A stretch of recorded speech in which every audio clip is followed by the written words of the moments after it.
said, it applies to anything in life. It doesn't have to be exercise or food.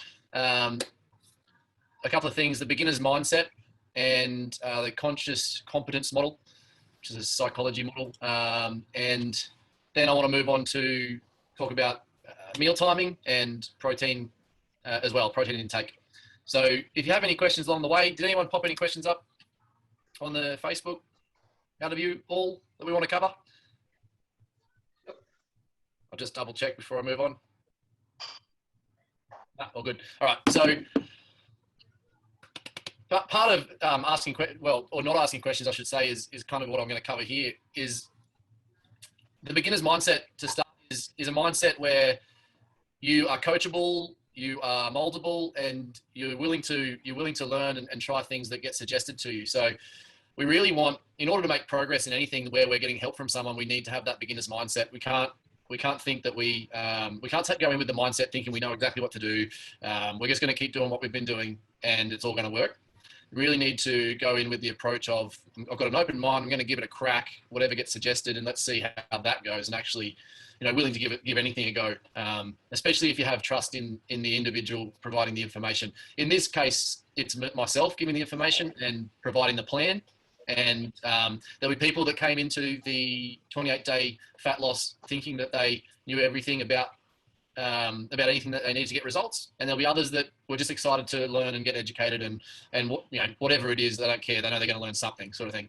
So that beginner's mindset, I want you to just be aware of that, really, and know that one of the things that will hold us back from progressing is, I guess, the ignorance that we sometimes believe that we're experts in fields and know everything in certain fields. And if you can apply this to anything in life, there's certain cases where when I go into things like a course or something, and I think I know, I don't think I'll learn much, and then you go in there and you learn stacks.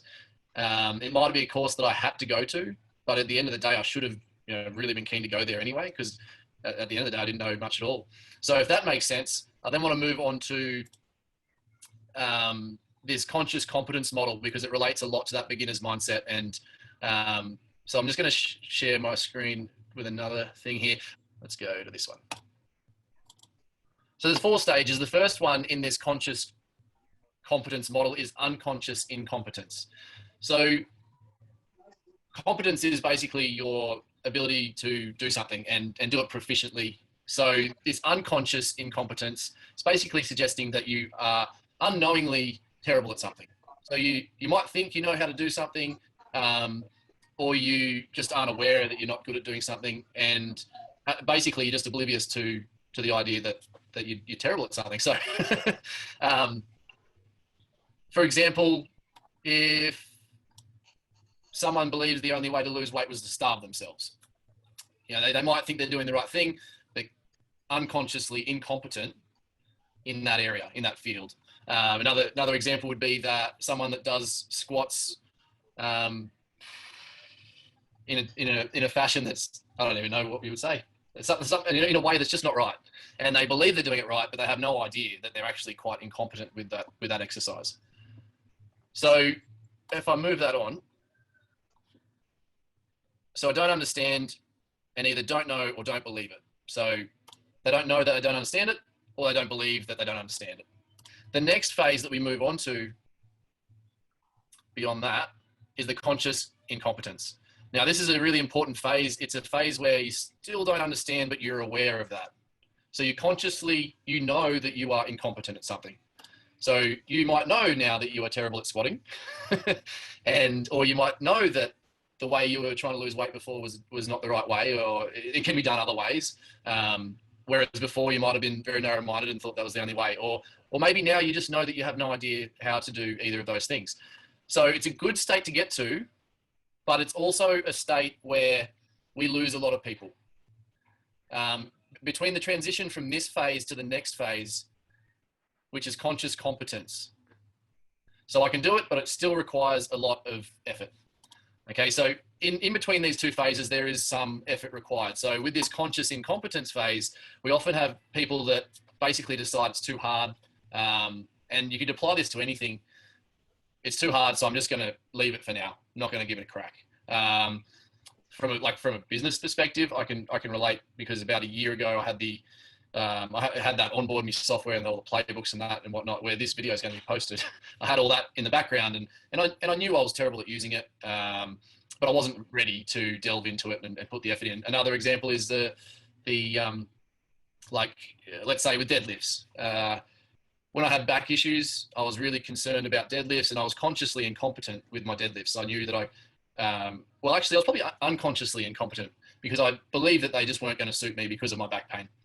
And then I realized that it wasn't the deadlifts that were the issue. It was the fact that I was actually consciously incompetent at activating the right muscles and doing the lift correctly.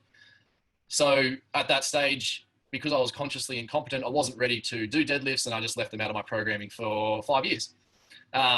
So you can see how this phase can put a halt to proceedings for a long period of time.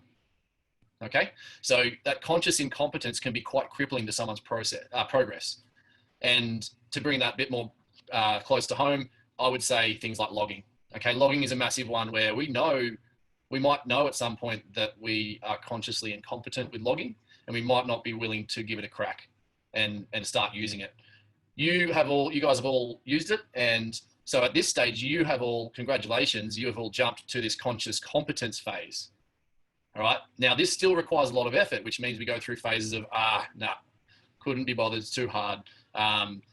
And for myself, this is where, okay, well, I learned how to do the deadlifts, I learned how to activate the muscles, but it's still quite hard. And some days it's really tricky, and I'm not willing to put that effort on that day to do the deadlift. So I might be doing them once a fortnight, or, when they really just need repetition for me to get better, and I'm just delaying that. So until you're really willing to put that effort in, which is hopefully what a 28-day challenge will do, is get you to put that effort in, knowing that you're consciously competent now, and you want to put that effort in, because we are going to reach this phase of unconscious competence. Say, I can do it, and I can do it easily. Now, this is a phase. This is an area that we want to get to with anything, and there's things that you'll be fantastic at, and you'll probably struggle to think of them because you don't even have to think about them. But you're unconsciously competent at having a shower every day. Hopefully. Hopefully that's not an effort. You're unconsciously competent at going to the toilet. So those little things, terrible idea, terrible examples, but it's the first thing that popped up in my head. You're unconsciously competent at chewing your food. You're unconsciously competent at walking. You're unconsciously competent at sitting down. So those are examples. We want to get unconsciously competent with a lot of things. So for myself, I'm unconsciously competent at talking about how to do a squat. This comes quite naturally. I know exactly what I'm talking about. I don't have to think about it. It just rolls off the tongue. So apply that to parts of your 28-day and think, okay, and you've got to really open your mind up. The beginner's mindset isn't actually here. The beginner's mindset is really here, consciously incompetent. And then you can start to realize that, okay, well, I don't know what I'm doing. I need to know, so I need to start asking for help. And that's where, when I'm talking about, when I mentioned before, asking questions, sometimes you don't know that you're unconsciously incompetent at something. And it might not be until I bring something up that you realize, now I have a question. Now I realize that I'm consciously incompetent at that, and I need to ask for help. When we become consciously competent, this one, so we know what we're doing, but it takes a lot of effort, that's when you've got to dig in the heels. Because all that can get you from here to here is practice, repetition, effort. And the good thing is that it's so rewarding. Every time you plug away at this, it's incredibly rewarding. This one's also incredibly rewarding because you're learning. You're consciously incompetent, and you're going to learn something every time. So if you don't know what a food's made up of and you're logging, then every time you plug a food in, you're going to learn something, and it gives you that spark of reward every single time. Or if you don't know how to squat properly or do a deadlift or activate the right muscles, then every time you do get help and get a session from someone, then you're going to learn something every time, and you're going to walk away excited from that. So a great example is Jill doing boxing lately. She did boxing classes for a long time, and then when we start to do the one-on-ones and we start to talk about technique, I realized she actually enjoyed talking about the technique. So she then realized that she was consciously incompetent with some of that technique. And then every time she learned how to do a different punch, it becomes exciting and get that sense of reward. And then she starts to become consciously competent at doing that jab or doing that cross with the right foot movement. And eventually she'd get to that point where she's unconsciously competent with as much as I've taught her. Now, I'm not a boxing professional, so I won't claim to make a world champion out of her yet. But you get the idea and you get that example. So I want you guys to be really open-minded and think about the areas in life where you have maybe stopped at these points and either blocked it out because you weren't ready to put in the effort, or it was just too hard and you weren't willing to ask someone for help or learn. So you didn't have that beginner's mindset, that moldable, coachable mindset to go, hang on, Josh has been doing this for 9 years, 10 years, and he lives and breathes this stuff. Maybe I should listen. Maybe I should, give that a crack. And whether it's, and don't just think, oh, I've listened to everything he said. Have a think about maybe the things you blocked out. Maybe those things that, maybe from last week when I mentioned having a treat. So there might have been some people that thought, no, having a treat, it sends me off the rails. Sends me off, I can't do that. But you might be consciously incompetent of having a treat and allowing yourself to get back on track, and practice and practice and practice. And you'll then become better at having a treat and get back on track. You become consciously competent. All right, let's move on. Any questions there? Can anyone give me an example where they feel like they might be blocked out or stuck in this position? Or okay. You are, Gail? Yep. Yeah, I'm the same with you with the deadlifts with my back. Yeah. Yeah. And I've always felt that I've never had the technique right, even before I had a bad back, that I felt just didn't ever get the technique right. So I just avoid them. Just wouldn't have it in my workout. Yeah. So would you say you're consciously incompetent? Yep. So that's the only way to get from that to the next one is to get assistance and support, or practice by yourself. But, yeah. And I've also gone from unconsciously competent to consciously incompetent with my squats now. and that's a good point. So someone can be unconsciously competent. Like, I think food's a great example. Like, you can work hard to build a routine with food, right, and become consciously competent in that routine, and you're losing fat and you're feeling great, and then all of a sudden it just comes naturally, and it's part of your lifestyle. And then Christmas comes, and then you're hooking into Christmas, and then all of a sudden you're out of routine, and we take a step back into that routine, into maybe a little bit of denial, but you're probably going to be taking a while to actually hit this consciously incompetent phase again. And then you realize, okay, I'm accepting that I am really struggling to get back on track, potentially need someone's assistance to write a plan and stay accountable to them, even though I know exactly what to do and I've done it in the past. Let's suck it up and get some support, and ask questions and ask for help. And it takes sometimes that little ego kick and to actually realize that a different way might work better than the last one long term. So anyway, I was going with something really good there, Gail, with yours, but I lost it. What? I don't know. I was about to talk about something that was really important, but I lost it. Just before we talked about food, what were we talking about? What? My squat, how I've gone from unconsciously competent to consciously incompetent with my squat. Yep. Yeah. Before that, it was my deadlift. Yeah. So yeah, the other thing, this is probably a little bit unrelated to this model, but with any exercise, there's how to do a squat, and there's also how to do it better. I wouldn't say, this is why I struggle to say you can't do a squat, because it's not that you can't do a squat. You can do a squat, or you can do it better. And I think everyone can do it better. You're never going to master it, just like you're never going to master the perfect diet. No one's going to, but we just go through these phases of unconsciously competent, back down to maybe consciously incompetent. And squat's the same. So you might have been consciously competent with what you knew how to do. And then when you learn something else, you realize that you're actually unconsciously incompetent with a certain aspect of the squat. So you can still squat brilliantly, but maybe there's something that you can improve and you didn't even realize. You had no idea. Yep.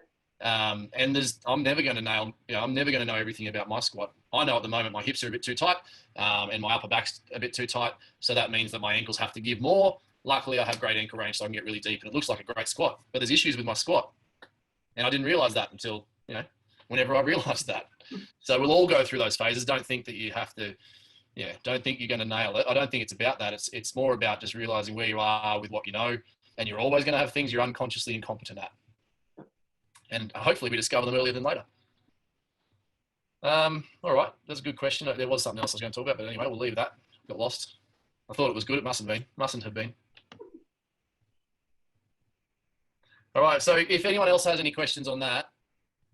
Oh, one more is me running is a good example. So when I was doing like the half marathon, can you still see that screen that I had up before? Yeah. I'm just going to bring that back up for me. Yeah. So when I was running like the half marathon, and I'm at this stage right now where I am consciously incompetent with my running, and or I know I'm competent at it, but it's going to require a lot of effort to get up to it. If I was going to do a half marathon again, it's going to take a lot of effort. But I did get to a stage where I was doing that half marathon where I was unconsciously competent. I knew I could run. I knew I could do 21. Didn't worry me. So I just get the shoes on and go for it. But now I really have to think about it and really have to put a lot of effort in for me to actually go for a run. So Tony, you're at that stage now where you are consciously competent with your routine of running, yet it still requires a lot of effort to get out of bed every morning to actually get that done. And if you just smash through that phase for a little bit longer, you will get to this point where you're unconsciously competent at getting out of bed to go for that run. But it's only going to happen with repetition. And unfortunately, nothing can shortcut that. And so if I'm learning how to use a software, unfortunately, I have to suck it up and I have to do it again and again and again until I am unconsciously competent and then can teach others how to use it. Yeah. So, and so with the running, I'm now back down and I can get back up again. So there's an example of this. You're never going to stay in one spot. We're going to move on to food. So meal timing. I know I'm covering a lot of topics in this one. Meal timing. All right. I am going to share a video with you, not at the moment, but after, that talks about with Gary Slater, the dietitian. Gary's dietitian I've always used for myself. He's a sports. He's based in sports dietetics. Has worked with the AIS, Rugby Union in New Zealand, Queensland, Australia, you name it. Netball Australia at the moment, and the Olympic Committee. So he was working hard. He was working hard for the Tokyo Olympics until recently, when it got cancelled. So everything that I regurgitate, I want you guys to know that if I'm saying it, it's coming from either John O'Steedman or Gary Slater. And yes, I'm not a dietitian, but I won't make up my own thoughts. And I think it's my duty of care to give you guys the information that I have heard, I know from them, and based on the science. And if I ignored that and only let you listen to them when they were coming in for a seminar, I feel I'm leaving out the massive picture of food altogether. And it can do people's head in when they do it. If they did a 28-day fat loss and just focused on exercise and got to the end and didn't lose fat. So I do feel it's part of my obligation to teach that. Had a good chat today with someone and talking about, the fact that no other trainers will talk about that sort of stuff. And I would much prefer not to have to talk about that sort of stuff. But there is that obligation for me to get you guys results or at least teach you how to get results. So meal timing, front ending the day. This is something that Gary is big on. I don't want people to think it has to be done, but I want to give you the facts. And Gary's, the video I share with you later will explain the science behind it. But basically, there is a correlation where front-ending the day means, let's say they have a bigger breakfast, bigger morning tea, that sort of thing. It actually leads to less calories over the whole day. With a group that had more calories in the morning and a group that were eating less calories in the morning, and then they were allowed to sort of go for it, the group that had more calories in the morning, bigger breakfast and morning tea or whatever, however it was run, it led to less calories in total as opposed to the other group. So and believed to be because of the satiety, because you feel full, you're eating because it's time rather than the fact that you're hungry. We know that when you're hungry, it's easier to overeat. So Gary's massive on that. And now it's not the only reason. It's also because we've got the fuel in the tank, and food is fuel. So when we have the fuel in the tank, we're going to perform better. And I know I've mentioned this time and time again in the last couple of weeks, but I'm massive on the performance, and so is Gary and Jono for that matter, of making sure the fuel's in the tank for the training. You think about it, if we are eating 1,600 calories, I keep bringing that 1,600 back. It's not the new magic number. It's just in my head from last week. So if you're eating 1,600 calories, no matter what, right? You're just going to hit that no matter what. It makes sense to have more around your training, so more around the active parts of the day than having more around bedtime. I'm sure that without explaining the science makes sense to everyone. If food's fuel, think about petrol in a car. We don't go to the service station, fill up with fuel, just put it in the garage, and then leave it there. We fill up at the start of the trip when we're going to use it.